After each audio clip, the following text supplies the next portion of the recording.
Good morning everybody, good morning, it's JPR and welcome back to another video. So, Pokemon games are pretty easy for the most part, but every so often we do get one that breaks the mold and delivers a more challenging experience. Which is why today I'm ranking my top 5 hardest Pokemon games, and yes, I made sure to replay all of these within the last year so that I could clear my monkey brain of any childhood biases when I barely knew how to play Pokemon.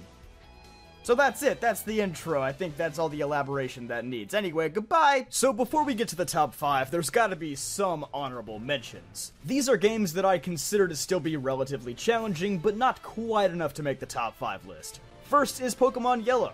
The beginning stretch is pretty brutal, basically forcing you to rely on a Mankey or Nidoran to defeat Brock, and while it's not a requirement to keep in the team, most people do end up playing till the end with a relatively weak, unevolving Pikachu, because boxing it makes you a terrible person. This is not up for debate. But to compensate, you do get access to all 3 Kanto starters, which is incredibly busted, and just enough to drop it off this list. Erika's Vileplume even gets devolved into a Gloom just to make it more like the anime. Sabrina's team also suffers a minor downgrade, but they compensate for this by buffing her Alakazam to level 50, which is pretty wild for that point in the game. But even with the ridiculous level jump, you still have some of the Kanto region's best Pokemon in your team to help you out. My other honorable mention goes to Pokemon Black 2 and White 2. If I were counting just challenge mode, it probably would have made the list in the top 3 or 4, but fact of the matter is that most people have probably just played on the normal difficulty. Like Yellow, it has its fair share of tough battles, but also gives you access to a number of great Pokemon to help you out along the way.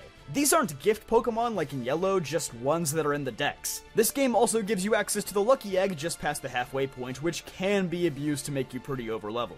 Still a decently challenging game though, and one of the few where NPCs actually make use of held items that aren't just citrus berries. But now, moving on to our actual number 5 on the list, and probably the hardest decision I had to make on this entire thing, I'm starting out with Pokemon Legends Arceus. Now, the reason why this decision is so hard is because the game's difficulty is so polarizing. Basically, every trainer fight in the main story is a meme. You should never lose to another human. In fact, for 95% of the game, you should only be losing to extremely overleveled wild Pokemon, and even then, you don't have to engage with any of the tougher wild Pokemon if you don't want to. It's entirely possible to just sneak past every major threat, or just ride by on Weirdeer really fast before they see you, but know that I will see you, and I will be silently judging you. Even with the noble Pokemon, it's just an option to fight them with your party. If you wanted to, you could just throw the bombs the entire time.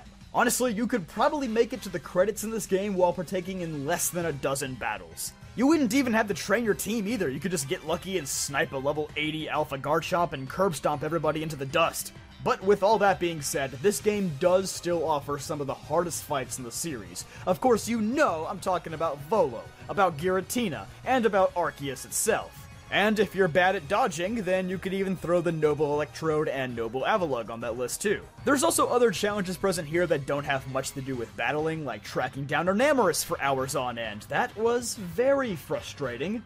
Until I realized I could just use a smoke bomb, but sometimes I'm stupid and forget about the game mechanics. If you're smarter than me, then you should like this video and subscribe, just so I have a head count of the intelligent people watching, no other reason. But yeah, at the end of the day, this is still a really tough one to place, purely because of how different it is. There's certainly a different set of skills required here. It's less about how much you know about type matchups and battle strategies, and more how good are you at catching Pokemon and not dying in the process. Slotting in at number 4 on our list is Pokemon Emerald version, probably the enhanced version that raises the difficulty the most notably from the base versions. I've never really looked at Ruby and Sapphire as difficult titles, but there are so many upgrades made here. Aside from Juan, who replaces Wallace, every gym leader gets an extra Pokemon added to their team, and most of these gym leaders have some sort of intricate strategy that can catch you off guard if you're not careful. Watson, Flannery, and Tate and Liza all stick out as noticeably tough gym battles in my opinion. While we're on the topic of gym battles, this was the first game to offer gym leader rematches, with each leader having 4 rematch teams that get progressively stronger.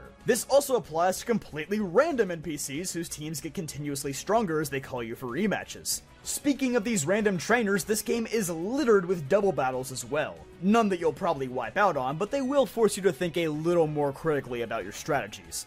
Or you could just use Earthquake, you don't have to listen to me. And in the post-game, of course, the Battle Frontier is present here, one of the most challenging locations in any Pokemon game. I think the only areas where this game loses some difficulty points are with Maxie and Archie, who are just as easy to defeat as they were in Ruby and Sapphire. And you can just go casually catch a level 70 Rayquaza right before the Elite Four. But hey, the bicycle puzzle is hard at least, that's gotta count for something, right?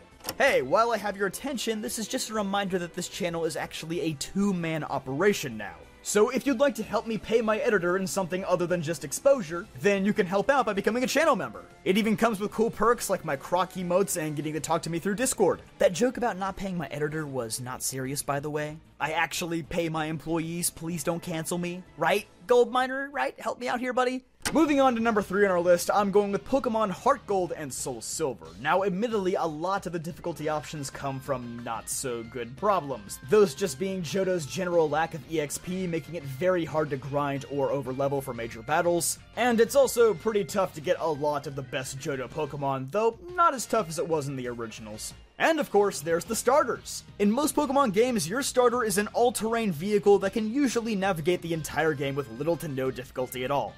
That description does not apply to the Johto starters. Yeah, I like them, they're just not very good. I'm always kinda amazed at how a lot of this game's hardest battles are at the very beginning. Bugsy with his Scyther, Whitney with her Satanic Cow, and Morty with his Gengar. These are all crazy strong Pokemon to be fighting against while you're still so low leveled. Admittedly, there is a little bit of a lull in difficulty in the middle, as I'd say that Chuck, Jasmine, and Price are all relatively easy gym leaders, but it really picks up again after Claire and the battle challenge against the Kimono Girls. I think what really elevates this game above most is the fact that most Pokemon games don't really throw their full difficulty at you until the post-game starts, which, luckily for this game, the post-game takes up most of the content. Whether that's a good thing or a bad thing, I'll leave that ball in your court. We're not talking about that today. Not only are the Kanto gym leaders significantly higher level than they were in Gen 2, but they also boast far better coverage options. And of course, we can't forget about the battle against Red, the Battle Frontier, Elite Four and Lance rematches against all 16 gym leaders, and Voltorb Flip! Difficulty comes in different shapes and sizes, people. Taking the number 2 spot on this list is Pokemon Ultra Sun and Ultra Moon. This is one of the few games where most notable NPCs will have EV-trained Pokemon in near-perfect IVs. And this applies to every significant trainer from the Elite Four down to characters like Hala and Faba, the boss trainers on every route, and the entire veteran trainer class. Very few games have as many difficult fights out in the middle of scenic nowhere as this one. And the list of fun doesn't stop there, because who could forget about the Rainbow Rocket episode featuring a gauntlet of all the previous villains in the series, including their legendary Pokemon. I mean, this game somehow managed to turn Lysander into a tough boss fight. That's pretty commendable. I would even say that this game actually has far more tough battles than even number 1 on this list. So, why is it number 2 then? Well, this game isn't totally unforgiving. There are new age features that can be used to aid you, like the EXP share or affection through Pokemon Refresh. And since a lot of major battles are only against one opponent, like Totem Pokemon and even the infamous Nuzlocke ender Ultra Necrozma, they can be cheesed with some cheeky strategies. Not to mention, Alola has one of the best Pokedexes out there, giving you plenty of options to overcome major obstacles. If you remember, we've talked about some of the crazy SOS encounters that you can abuse to get things like Salamence and Snorlax way too early in the game, although that will more than likely require a great deal of patience. Yes, the Ultra games are very tough relative to most Pokemon titles, but I would say they are also remarkably fair in giving you resources to complete the game. However, if you're truly dedicated to the craft of making the game as hard as possible, you could make this game the hardest one in the series by simply ignoring some of the quality of life features. So of course, landing in the number 1 spot, yeah, go ahead and start the pianos. Okay, that's enough, we get it. Yeah, it's Pokemon Platinum. As I said in the last segment, yes, I do think Ultra Sun and Ultra Moon have far more tough battles, but Platinum offers no help to the player. This game has the old EXP share, the old TM system, no affection, no lucky eggs. You are on your own, Buster. Thrust out into the world to fight against some of Pokemon's toughest gym leaders and Elite Four members. Not to mention the Battle Frontier is here, as are the Battleground gym leader rematches. I would also like to highlight the battle against Cyrus in the Distortion World as probably one of the toughest evil boss fights out there. His Houndoom, Honchkrow, and Gyarados sport excellent coverage moves, and his Crobat and Weavile are both incredibly clutch, being among the fastest Pokemon in the region. And as for Cynthia, I feel like I've talked enough about her in other videos that if you strung them together, you'd probably have something about as long as the Lord of the Rings.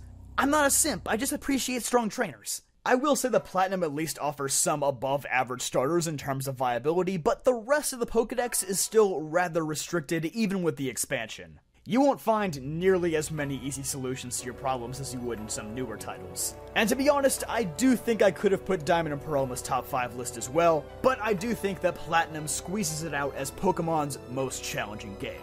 So there you have it, those are my top 5 hardest Pokemon games of all time. Be sure to let me know what your top 5 is in the comments down below. And a big shout out to my newest channel member, Jonna X, or Jonah X, Jonah, one of the two. I would just like to apologize in advance for anybody whose names I mess up during these shoutouts. As always, be sure to like this video if you enjoyed and subscribe for more videos just like this one. I'll see you guys next time.